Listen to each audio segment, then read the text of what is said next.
asan biyya amma jiru kun diigame jechuun achi keessa walaba tahee biyyi bahu hin jiraatu. Hubadhu 2019 maaliin jechaa ture ka Abiyyiin waliin bubbuusaa ture. Biyyi akka Yugoslaaviyaa taati. Jennaan aaree nutti ka'ee lolaa ture. Amma akka Yugoslaaviyaas ta'uu hin dandeessu biyyi sun. Carraan isii akka Liibiyaa akka Sudaan ta'a. Yugoslaaviyaan at least wal waraansaa maa haa ta'u Riippaabilikii adda addaatti baate. Sooviyeet Yuuniyoonillee akkasitti baate. Amma garuu haala reefu siin jeen haala biyya keessaatiin haala biyyoota ollaatii fi humnoota harka isaanii galfataa deeman kana keessaa kan ka'e diigamuun sirna biyya Itoophiyaadha. Oromiyaas diiga, Tigraayis diiga, Amaaras diiga. Kun waan hubatamuu qabu.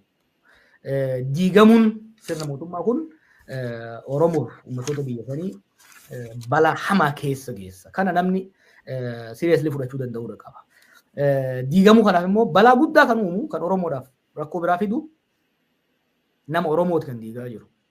It is Abiy. Biyya kana kan Itoophiyaa diigaa jiru more than anybody. Wayyaanees miti akka isaan jaan ijoollee waboo kanas miti faannoos miti. Primarily dur Itoophiyaa uummattoota cunqurfametti jala jala irraa fottoquudhaaf biyya ofii ijaarrachuudhaaf irraa duugaadhaaf gamaa gamanaa adda harkisa ture. Amma abbicha hogganutu gubbaarraa madooshaadhaan waqaraa diigaa jira jechuudha. Kanaaf biyya kana Abiy irraa haa baraaru kanan jedhu baraaramuu baannaan eega biyyi baraaramee gara fuulduraa adda deemuu yoo dhufe haalli mijataan yoo dhufu taate. Maal jennu mammaaksa tokko jira ganna keessa mana ajjeeran hin beekame ganni yeroo roobaa jiru yoo qabaate sanuma san tottolchita kaabaa isaa gubbaarraa sanii sanuma san tottolchita malee ganna keessa mana haaraa hin jaartu. Maaliif dullacha diidee haaraa hin jaare jennaan roobni waa hunda daaraa meeshaa hunda daaraa jala godha ijoollees jala miidha jechuudha. Rooba hamaa keessa jirra dirsa hamaa keessa jirra dirsa kana keessatti manuma jiru kana kabanii birraa eeggachuu wayyaa. Dansa kanaan wal qabatee namoonni waan ifa sirriidhumatti irra deebi'ee gaaffii kana ifa gochuudhaaf ammallee kallattii birootiin akkana kaasuuf hin barbaada. Mormii guddaa kaasee ture waan ture jechuudha. Jawaar ndawum namoonni baay'een maal jedhu Itoophiyaa diigamte keessatti Oromoon biyya ta'ee ijaaramuu danda'a. Itoophiyaa afaan qawweetiin ndawum namoonni baay'een keessattuu karaa qawweetiin warri qabsoo Oromoo gaggeessanii maal jedhu dhaadannoo irratti Itoophiyaa afaan impaayera Itoophiyaa afaan qawweetiin ijaaramte afaan qawweetiin ni diigna jedhanii dhaadatu. Suni duri bara abti. Amma sitti ma jiru Jawaar. Lammaffaa OLC Oromoo Leader Convention Atlantaatti qopheessitan irratti yoo maqaa isaanii gurguruu baadhee obbo Liban Waaqoo jedhamu natti fakkaata manguddoon tokko Itoophiyaa diigamte keessattidha Oromoon dantaasaa guuttata jedhanii dubbachaa turan. Wanta jisan isin uummata gaggeessaa ture. Itoophiyaan diigamuun Oromoo ni miidha jettanii yaada itti amanuu keessa kan isin fide namni maqaa Oromootiin iddoo sana jiru sun waan achi jiraateef osoo nama biraa ta'e rakkina hin qabuudha. Amma waan namni Oromoo maqaa Oromoodhaatu achi jiraatuuf rakkina qaba moo diigamumti Itoophiyaa Oromoo ijaaruu hin danda'u jettanii waan amantaniifidha kana Itoophiyaa baraaruu qabna biyya baraaruu qabna dura jettanii gaaffii jedhutu qaba. Bolee barrabbitti araaramu bara dabree araaramu. Yaadni Itoophiyaa Oromiyaa jedhu kuni is as old as the struggle itself. Umriinsi kan qabsootiin wal qixa. Adanitti eegalee ajeelsoon suraatii fi elemoo fa'aa wajjin jechuudha.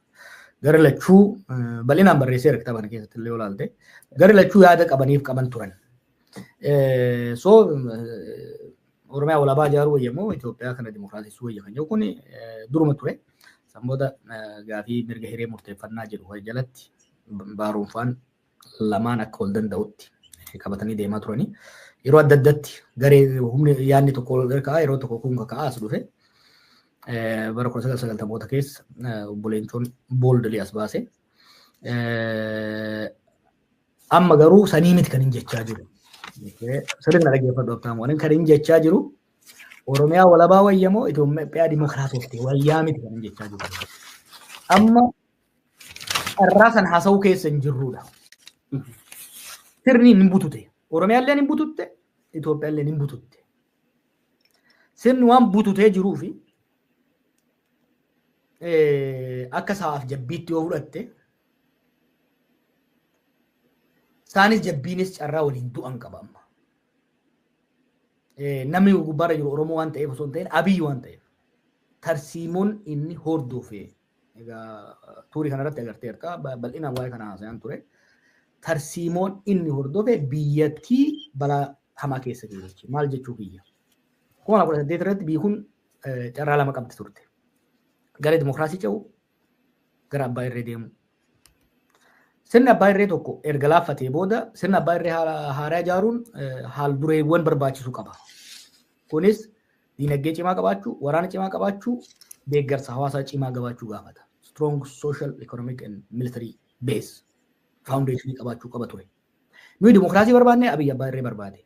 Bakka utubaaleen sun hin jirretti yaaluun isaa sirna abbaa irree haa cimaa ijaaruu dadhabsiisetti sirna abbaa irree darree yookiin immoo anokrasii jennu keessa isa galche jechuudha. Anokrasii jechuun maali? Kan namni gubbaarra jiru sirni sun amala abbaa irrummaa, hawwii abbaa irrummaa qabu garuu immoo humna itti hin qabne irreen isaa laafaa itti ta'e. Kana keessatti maal ta'a? Olaantummaan sirni sun ummatootaa fi daangaa san keessatti qabu hin laafata jechuudha. Amma yeroo tokko darbe isaan aarsuuf waliin jiru tokko jira. Kantiibaaleen Finfinnee kun afur ta'anii magaalattii takka bulchan kan hin jiru. Dhuguma bara. Finfinnee haalota kan qaban. Amma fakkeenyaaf hoggaa Gondar dhaquu, Naqamtee dhaquu, gargar jettii fi kifla xoorii meeqa baasanii dhaqu. Effectively amma gibira dabalama jee uummanni keenya haasa. Gibira amma isaan dabalan bakkuma dhaqqaban qofa irratti. Dura amma qamadii footoo ka'uuf Baalee dhaqu. Amma Adaa dhaqu. The state has shrunk. Dhiphachaa deemee humni sirna laaffataa deemuudhaan kan ka'e maal ta'e faca'ee jira. Kanaaf amma waan reefu jenne Oromiyaa walabaa moo Itoophiyaa Dimokiraatawaa Tigraay walabaa moo Itoophiyaa keessa ka jiru kuni dibeetiin sun amma hin hojjetu. Yeroo qabamee ta'onni hundumtu yeroon isaa haalli qabatamaan biyyi sun naannoon sun keessa jiru saniif nama hin geessu. Even marii sanitti deebi'uudhaaf dura balaa amma ummatoonni fi biyyi sun keessa jiru baraaru. Kana jechuun lola deemaa jiru dhaabsisu. Lolli haaraan akka hin uumamne karra itti cufu. San booda gara gaafiin amma ati kaaftu those are political discussions. Marii siyaasaa ture. Amma mariin siyaasaa godhamuu hin danda'u. Kanaafi wanni an jechaa jiru dibeetii dura Oromoo keessa ture sanii miti. Haalli qabatamaa amma jiru dura sirna akka biyyaatti erga baraarre nagaya deebifnee erga jaarree booda san booda gaafileen sun numa jiraatu barra jechuun gaafiin fakkeenyaaf odoo Oromoo nuu dhiisee sabni biraa gaafii akkanaa kaasuu danda'a. Gaafiin kun fundamentally waan morminuu miti. Yeroo isaa eeggatee dhufuu qabadha.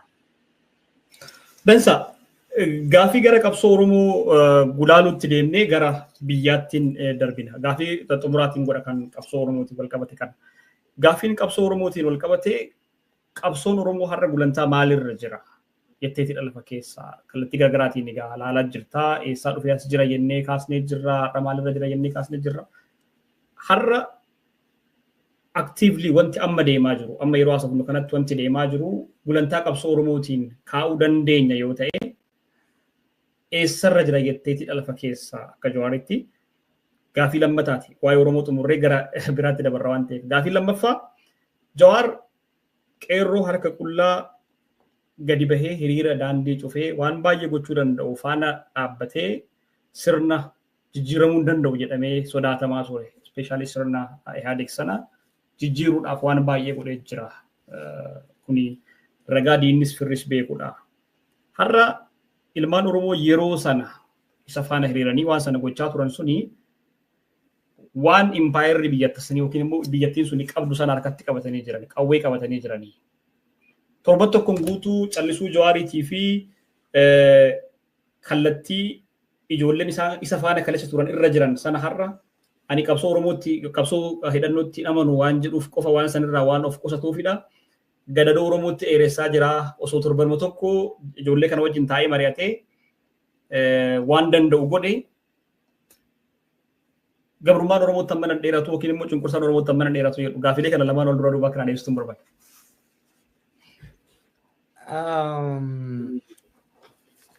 Naagala barsuunis. Ela sirna biyya kuffisuun waan ulfaataa miti. It's very simple. It's not complication guddaa waan qabu miti. Kana namuu beeka. Yoo laalte gaafiin guddaan marii amma godhan irratti ka'aa jirru Oromoonis kaasaa jiru ummatoonni Itoophiyaa kaasaa jiru. Sirna kana akkamitti jijjiirra miti. Kan booda maaltu nutti dhufaadha. Miti gaafiin guddaan namni kaasaa jiru san booda maaltu nutti dhufaa.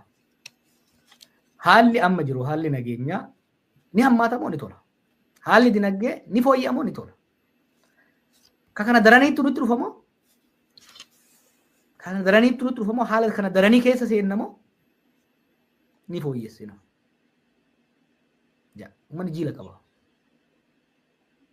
Uummanni jiila qaba sii galee. Namoonni amma manguddoon including haadhatii dabalatee waan naan jedhan. Gosi badii nuuf fidee jaruma durii isa wayyaa. Yoo xiqqaate nagayaan taaziyaa baadiyyaa bakka feene taaziyaa dhayine bakka waaqeffannoo dhayine deebina. Har'a boo'allee firallee awwaalachuu dadhabneera namni. So sirriitti aansinee dhumuufuu yoo xiqqaate boo'a dhaquu kan nama dandeessu ta'uu uummata amansiisuu danda'uudha qabda jechuudha. Ufis amansiisuu qabda uummata amansiisuu danda'uudha qabda jechuudha. Mariinaan maqaa kitaaba kanaatiin uummata keessatti eegalee ammas deemaa jiru maali? Abii booda post abii Itoophiyaa abii booda biyyi dhuftu haalli siyaasaa biyya sanitti dhufu kana daranii akka hin taane mariin godhamuu danda'uudha qaba. Wal hubannaan uumamuu danda'uudha qaba.